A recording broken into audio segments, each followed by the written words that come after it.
Donc, bonjour à tous, bon après-midi. Yves Chen, société IBM. Donc, je suis architecte et cloud advisor. Cet après-midi, je vais vous parler de notre pass Bluemix et de l'utilisation de Docker dans ce pass et illustrer aussi des fonctions d'hybridation et de gestion d'API.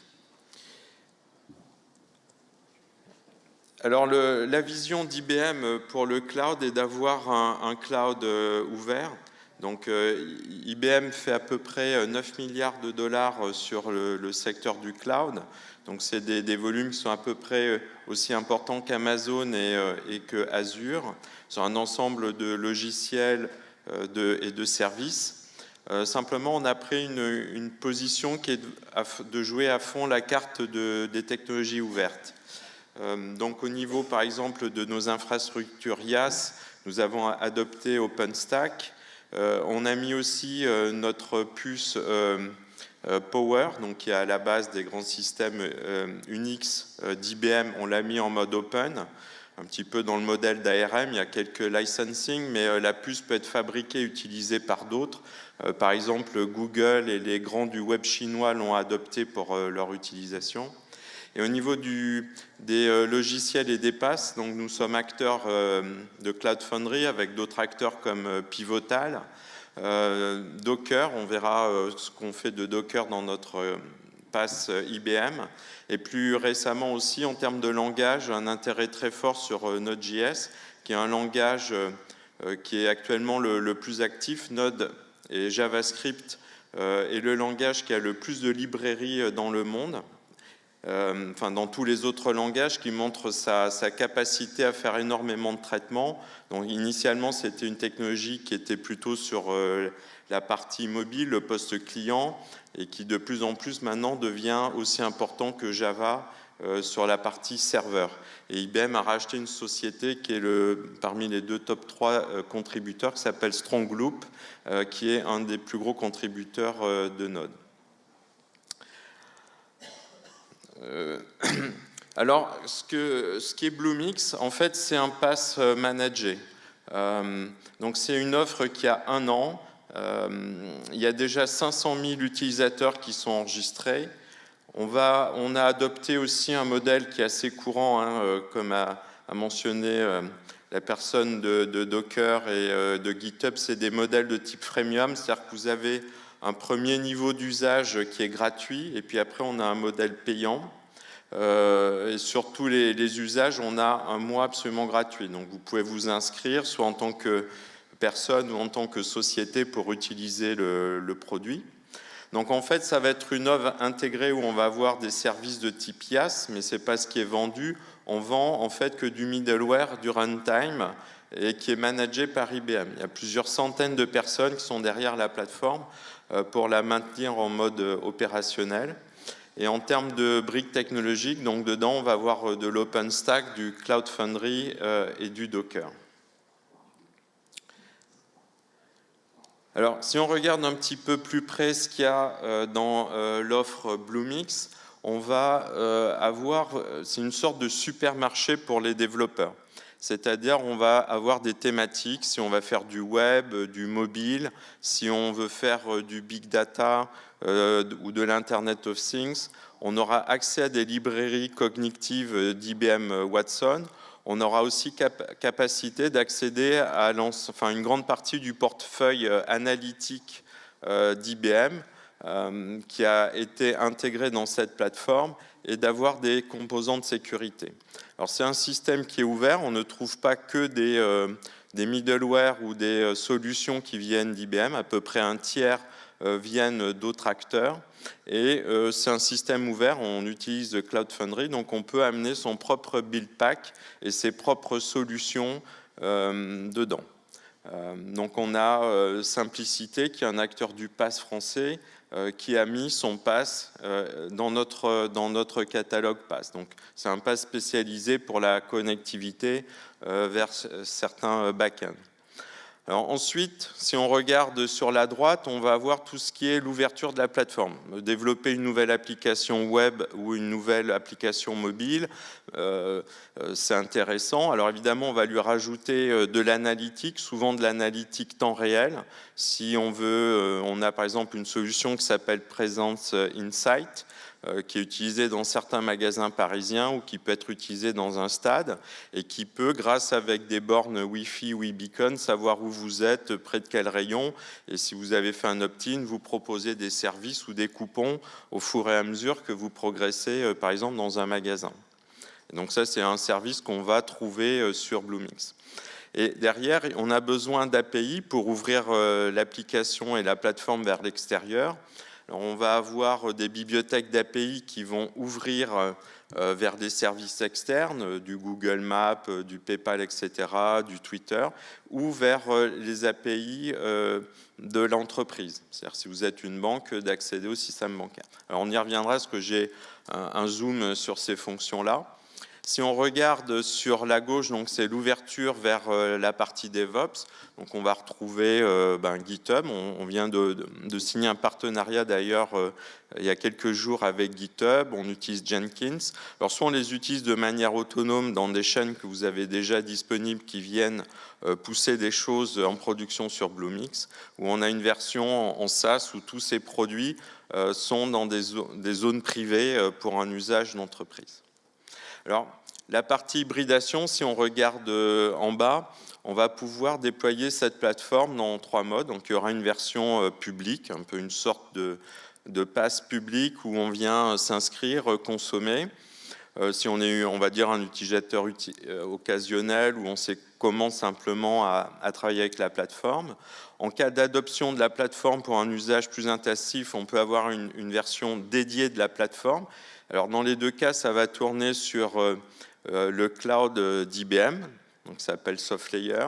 On a un pod à Paris, on a à peu près 5 ou 6 pods en Europe, sachant que maintenant la localisation des données est importante pour nos clients. On a des pods à Amsterdam, en fait on a 3 pods à Amsterdam, un à Paris, en Allemagne, à Milan et à Londres.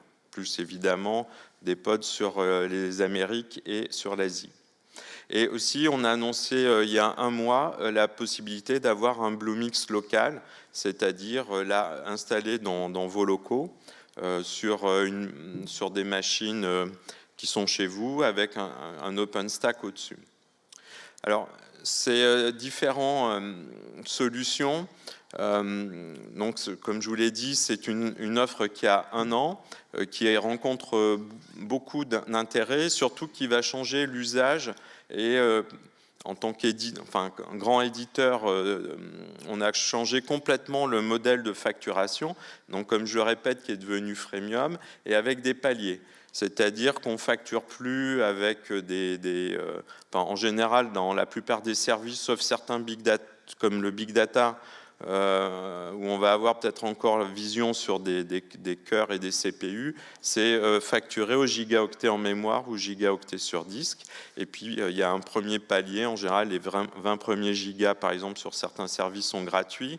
Et après, sur les activités web, load balancing, on aura des paliers par nombre de requêtes par seconde. Donc, par exemple, sur l'activité web, jusqu'à 300 requêtes par seconde, ce qui est déjà élevé, le service est gratuit. Alors, le type d'outils qu'on va trouver sont des langages relativement modernes et aussi qui ont une propriété qui est de consommer peu de ressources et peu de mémoire. Je vous rappelle, on facture quand même à la mémoire. Donc, si on regarde du Node.js comparé à un Java historique, on va avoir des images beaucoup plus petites. IBM a participé à la réécriture de Java qui s'appelle Java Liberty, qui est un Java extrêmement light, qui travaille un petit peu comme Node, où on va installer librairie par librairie. Souvent, dans un programme Java, on va utiliser simplement 1/10 de ce qui existe dans le package Java. Donc, on a capacité d'appeler, d'installer que les librairies nécessaires.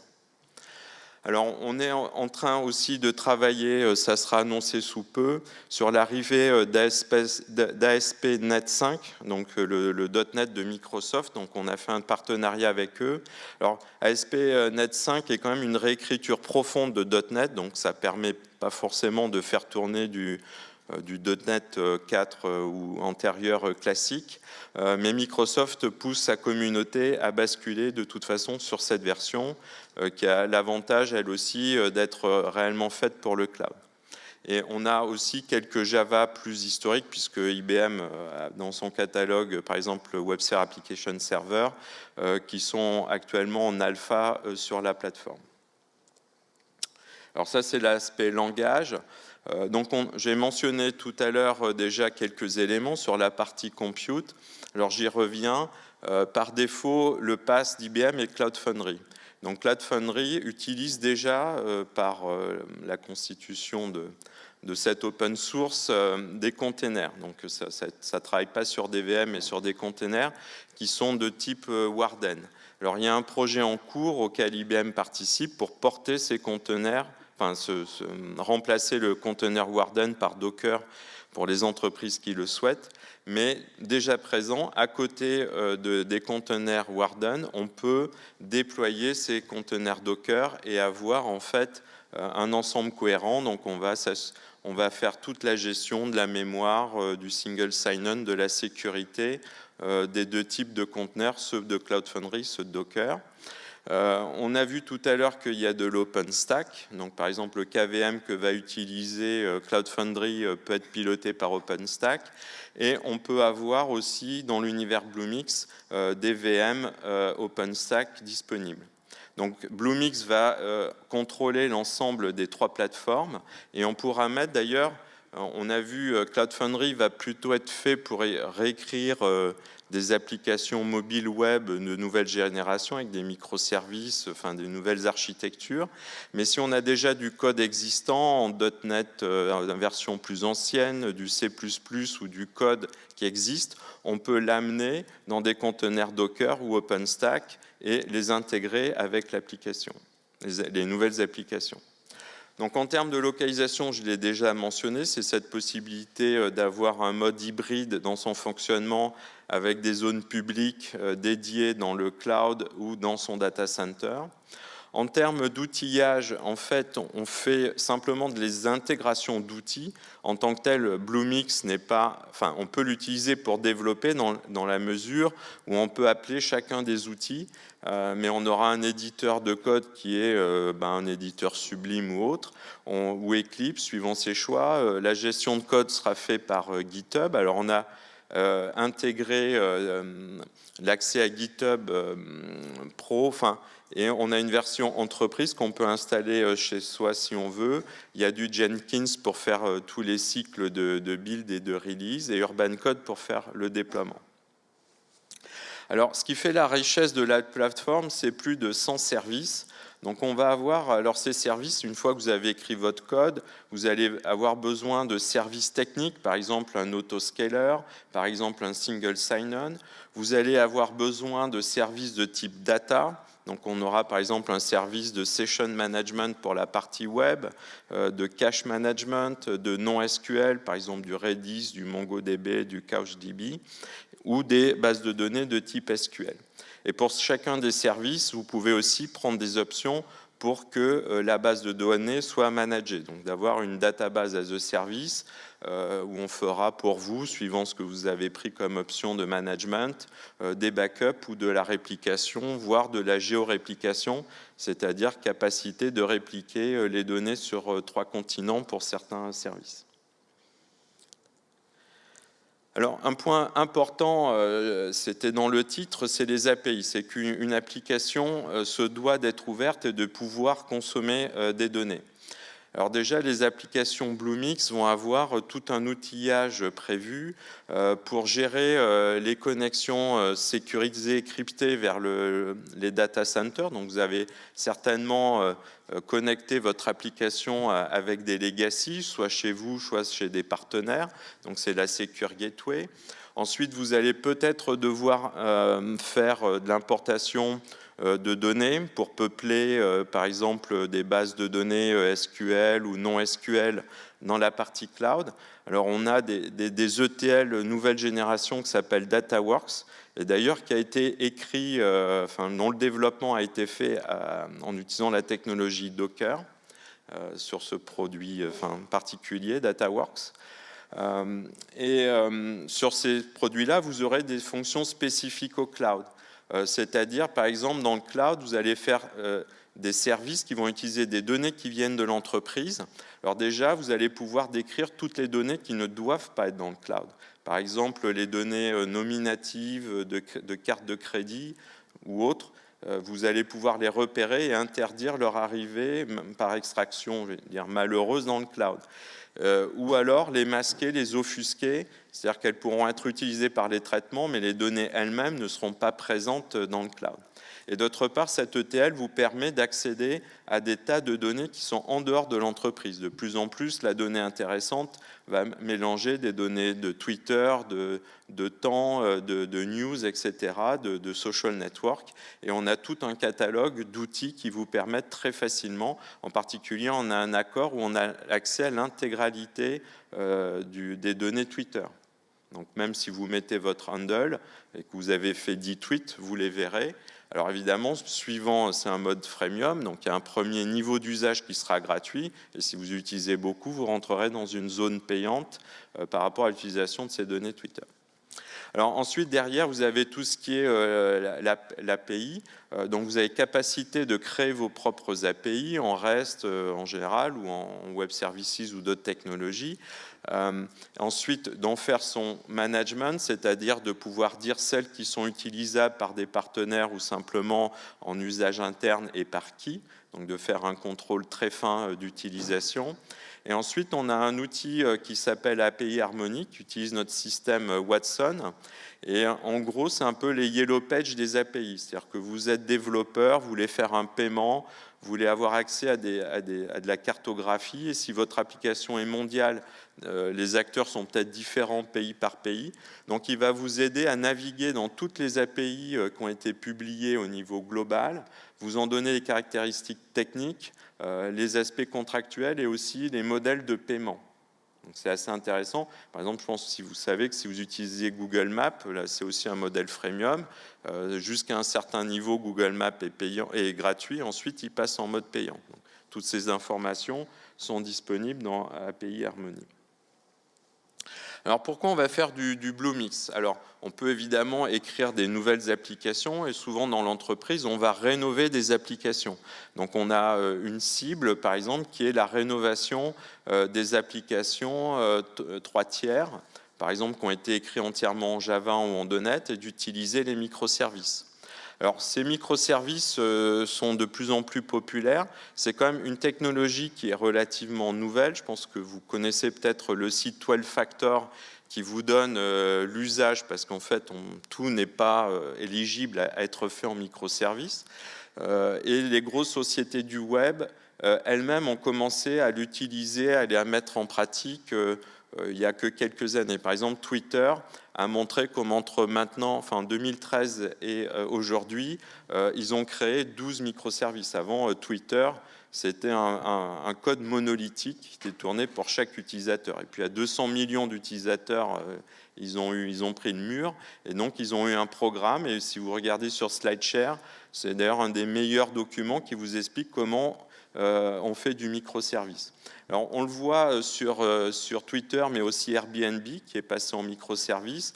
Souvent, on va faire des équipes plus petites, alors en général une dizaine, et chaque équipe a le choix de choisir son langage de programmation, ce qu'on appelle du polyglotte. C'est pour ça que dans la plateforme Bluemix, vous allez trouver du Python. Alors si vous faites de l'analytique ou du système, des choses comme ça, Python est en général le langage qui est maître. Quand on va faire plutôt la rénovation en termes de mobile ou de web et qu'on veut à la fois faire de l'omnichannel, avoir les deux, Node.js sort du lot. Si on veut faire du traitement d'image aussi, Node.js va sortir du lot, etc.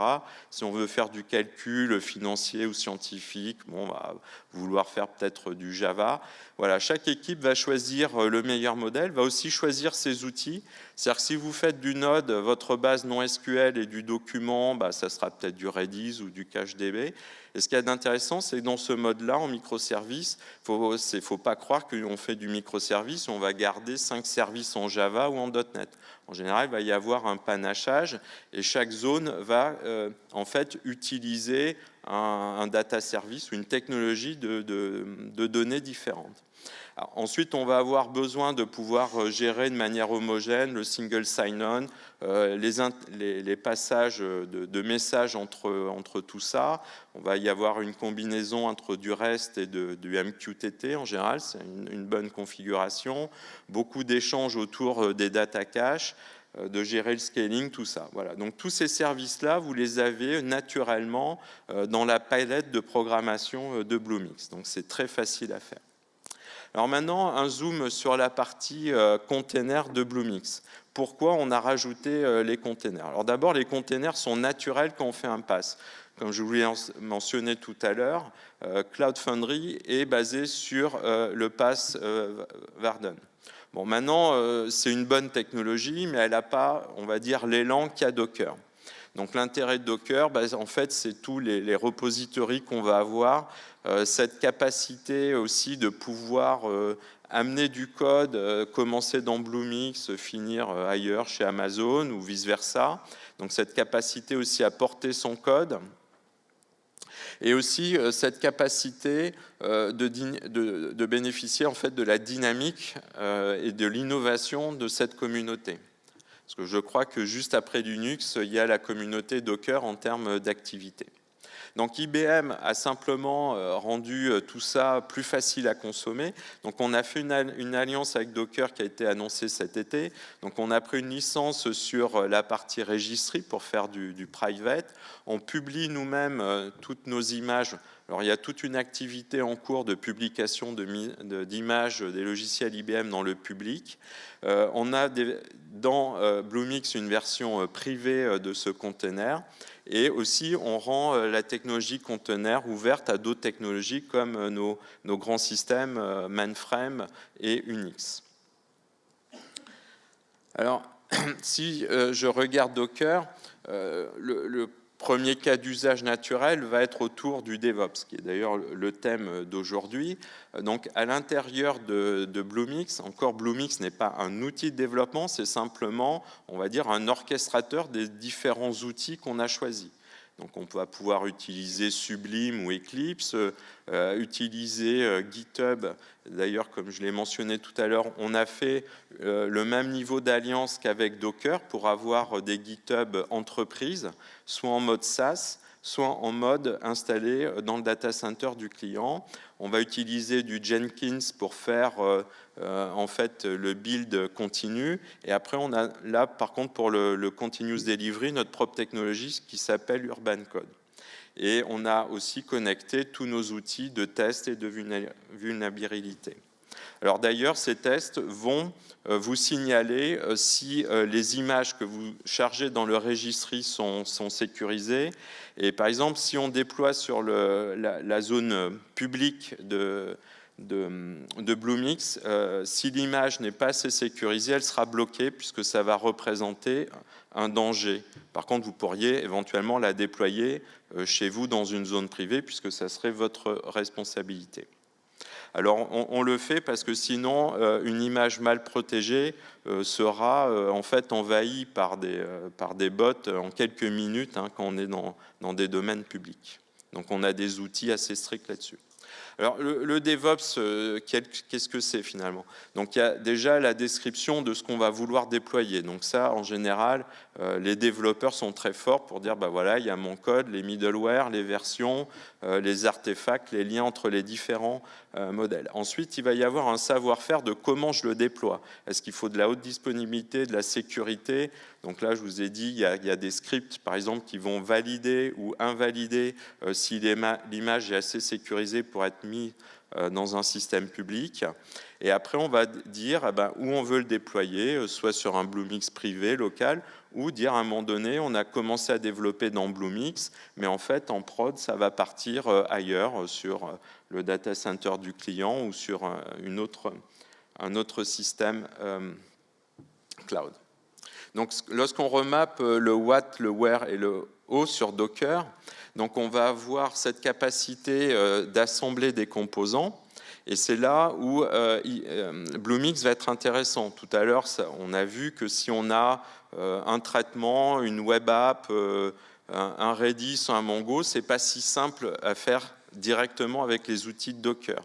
Donc là, en fait, la web app, elle sera vue avec les outils Docker, mais l'assemblage complet de l'application sera fait à l'intérieur de la plateforme Cloud Foundry avec tout l'outillage qui est dedans.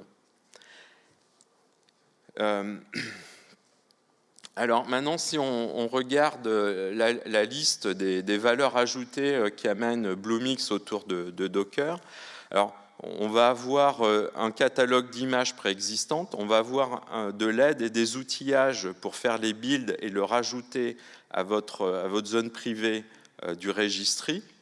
Ensuite, on va avoir capacité très facilement de rajouter les outils de scaling et d'auto-scaling et de recovery de la plateforme Bluemix, les outils de logging et de monitoring.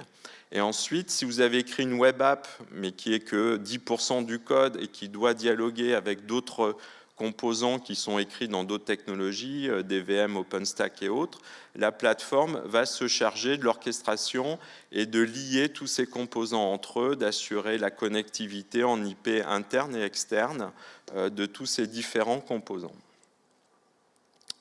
Alors, si on regarde des projets concrets, IBM est aussi éditeur de logiciels, et en tant qu'éditeur, donc on a un savoir-faire qu'on est en train d'apprendre sur la technologie, puisque en France, on a 700 personnes qui sont dans France Lab, et il y a déjà 2 projets qui ont utilisé, depuis le début jusqu'à la mise en production, Docker pour gérer tout le cycle en fait, de release.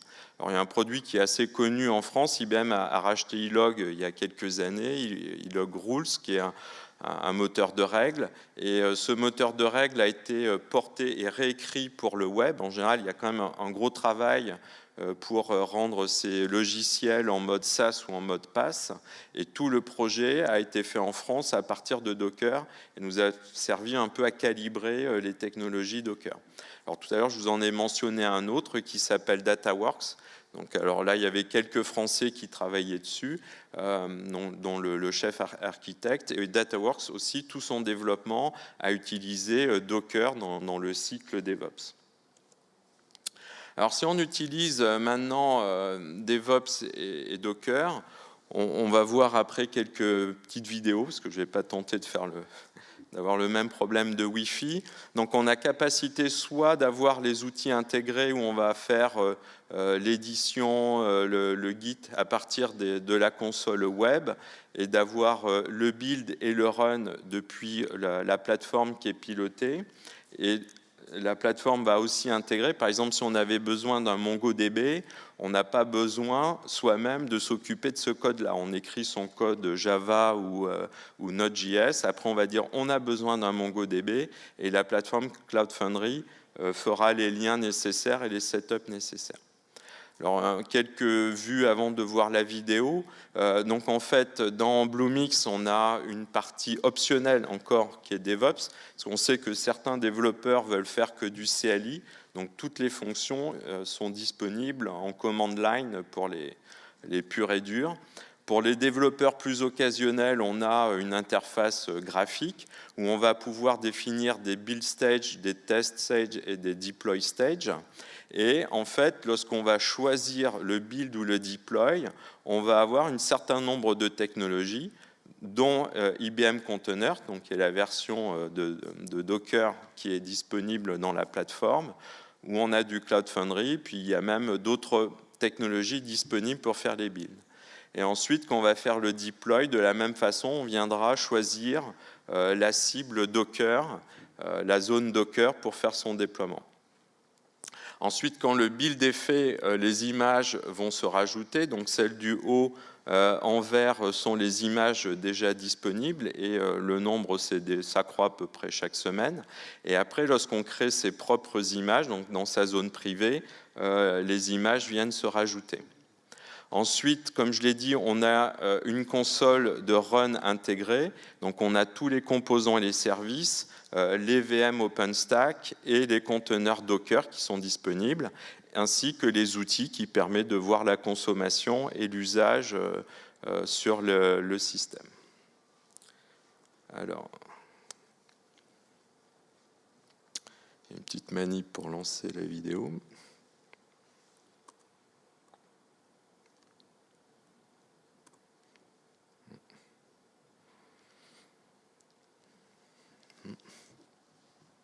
Voilà.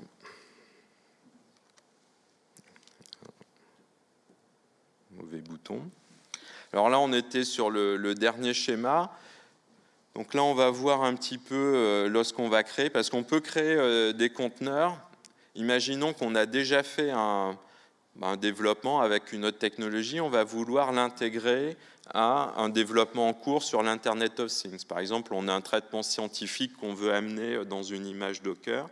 Donc là, on va avoir vision sur la création manuelle, donc le niveau le plus fin. Donc là, vous avez par exemple possibilité de choisir la taille, parce qu'évidemment, il y aura de la mémoire de vive et de stockage qui seront alloués.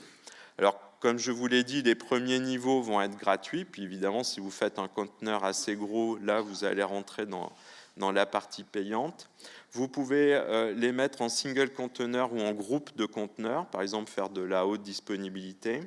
Ensuite, vous pouvez faire le setup du réseau, demander ou non une adresse publique, positionner les ports. Ensuite, ça c'est intéressant, donc là vous avez accès à d'autres services. Ça c'est l'intégration automatique. Donc vous avez accès au système de stockage OpenStack. Donc vous allez pouvoir demander du block storage ou du volume storage et demander par exemple de vous connecter à des databases as a service ou des services de type données, analytiques, du Mongo, etc. sans avoir à gérer la partie Docker parce que c'est disponible as a service dans la plateforme. Alors ensuite, derrière, autre petit exemple, donc vous allez avoir des outils de suivi de l'usage. Évidemment, si vous avez pris un conteneur avec, je ne sais pas, 128 MB, normalement, c'est des objets assez petits. Donc par exemple, si vous faites du Java, d'où l'importance de prendre des souches Java qui sont très légères en mémoire, et plutôt en mégas plutôt qu'en gigas. Mais il faut quand même suivre si vous avez toujours assez de capacité. Donc vous allez avoir après pas mal d'outils qui vont être disponibles, comme vous voyez en dessous, cette capacité en fait de manière dynamique de rajouter des services au fur et à mesure. Donc imaginons que vous avez fait un premier projet avec un premier conteneur, ça marche bien. Enfin là vous faites par exemple un WordPress que vous avez installé dans votre conteneur, votre blog devient très populaire, vous avez besoin tout d'un coup de 10 conteneurs, donc vous mettez tout bêtement en route le système d'autoscaling, bon évidemment avec quelques limites, parce qu'au bout d'un certain temps vous finirez par payer, et automatiquement l'autoscaling va se mettre en route sur votre image WordPress.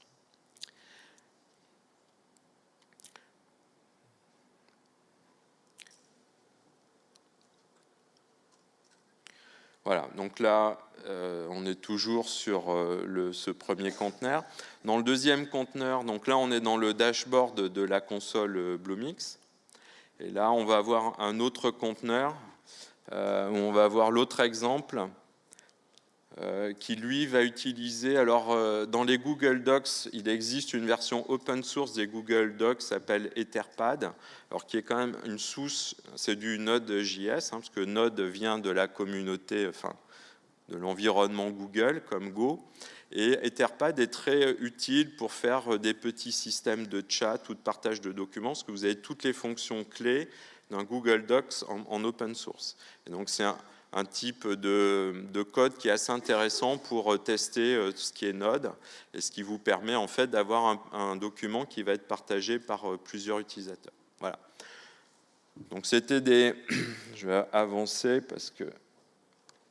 Voilà. Et puis là, on va rentrer un peu plus dans le détail de la console d'administration pour suivre CPU, les usages sur un certain temps, pour savoir justement est-ce que le conteneur que vous avez choisi est suffisamment gros pour l'usage que vous en faites. Voilà, donc c'est une petite démo simplifiée.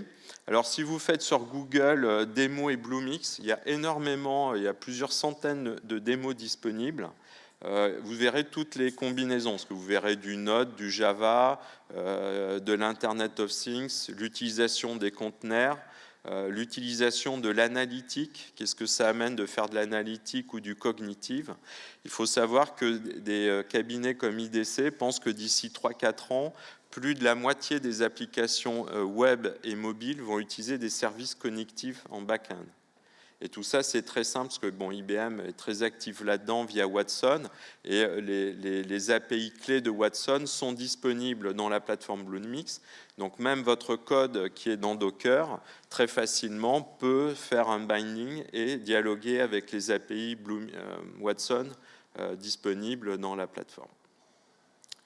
Voilà. Donc ça clôt la démonstration, et si vous avez des questions, des commentaires.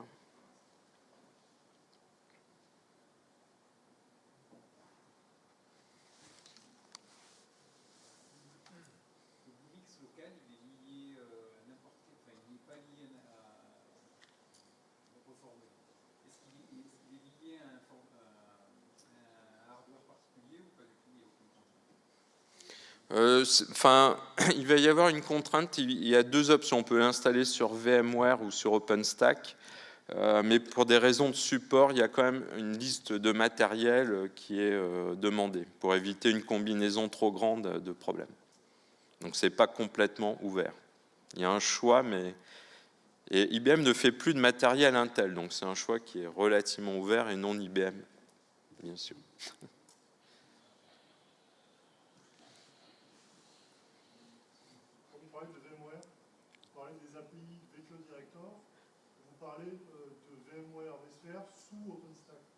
On parle, en fait, on a une option pour avoir Bluemix directement sur vSphere.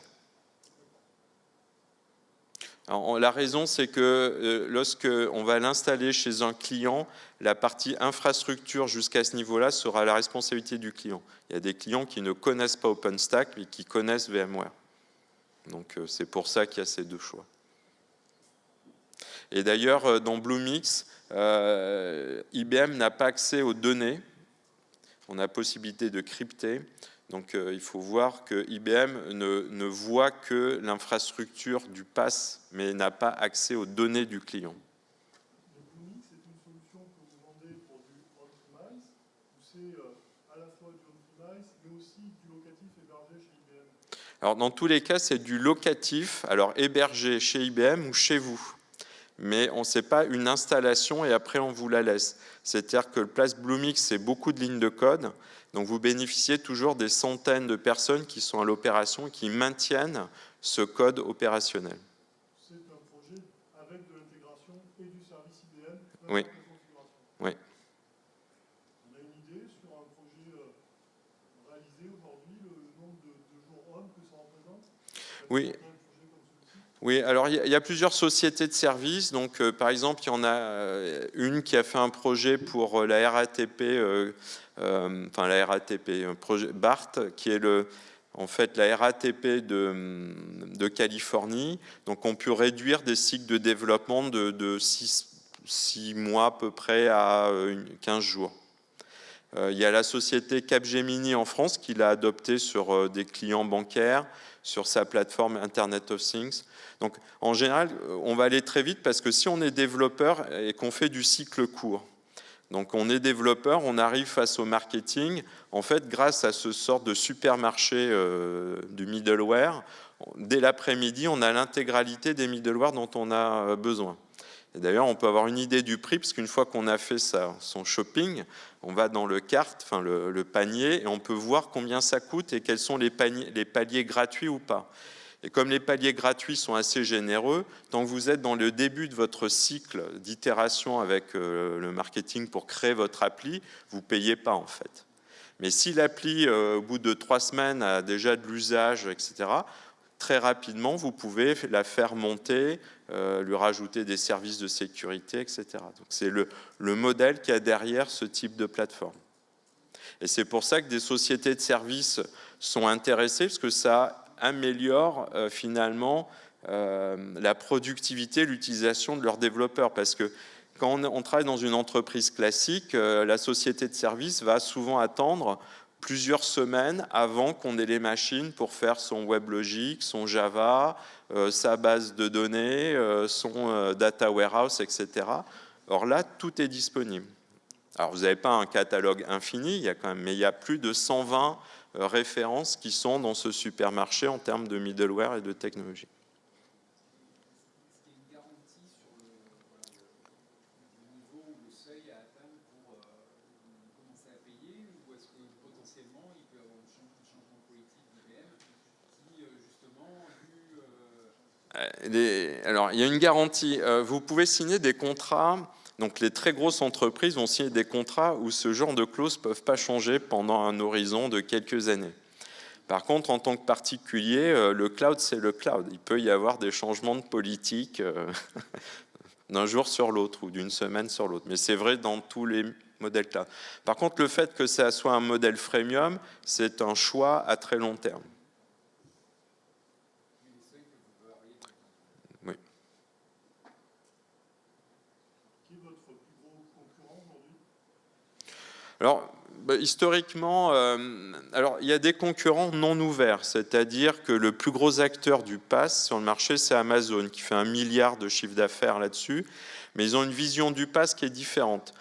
Ils invitent des éditeurs, d'ailleurs comme IBM, à mettre leur logiciel, mais ils ponctionnent 30%, ce qui est non négligeable. Et après, ils développent des logiciels à eux, qui ne sont pas spécialement open source ou alors qui modifient profondément. C'est-à-dire qu'une fois que vous avez écrit un code dans leur base de données, ce n'est pas si simple d'en repartir, même si les fonctions sont intéressantes. Alors que là, si vous avez écrit du code dans Bluemix, la partie code ou database, vous pouvez la bouger et la sortir. Évidemment, vous perdrez, on va dire, tout le pré-câblage qui a été fait entre les différents services. Par contre, le code de pré-câblage est visible. Donc vous pouvez le voir, le récupérer, et si vous voulez installer un par un tous les middleware et récupérer le code, donc vous avez capacité de sortir de la plateforme. Donc elle est réversible. Alors donc ça c'est le premier, donc c'est Amazon. Le deuxième c'est Azure, mais Azure est très .NET, même s'ils sont ouverts à Linux et à d'autres technologies, ça reste pour l'instant relativement marginal. Alors Pivotal, qui est à la fois notre partenaire technologique et concurrent, si vous allez sur leur plateforme, vous verrez que d'ailleurs que le look and feel est relativement proche. Par contre, ce qui va vous frapper, c'est le nombre de services dans les deux plateformes. Donc Pivotal a nettement moins de services que IBM dans sa plateforme. est-ce qu'on peut exporter un conteneur local parfait avec Linux et l'utiliser sur un autre Ah oui, c'est l'idée.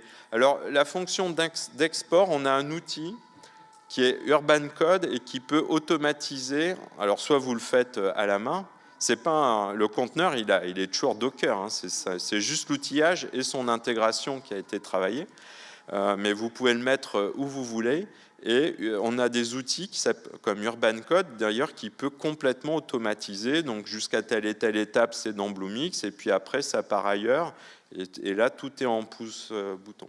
On a des contrats, enfin on a un grand client français qui a déployé des applications avec cette approche-là.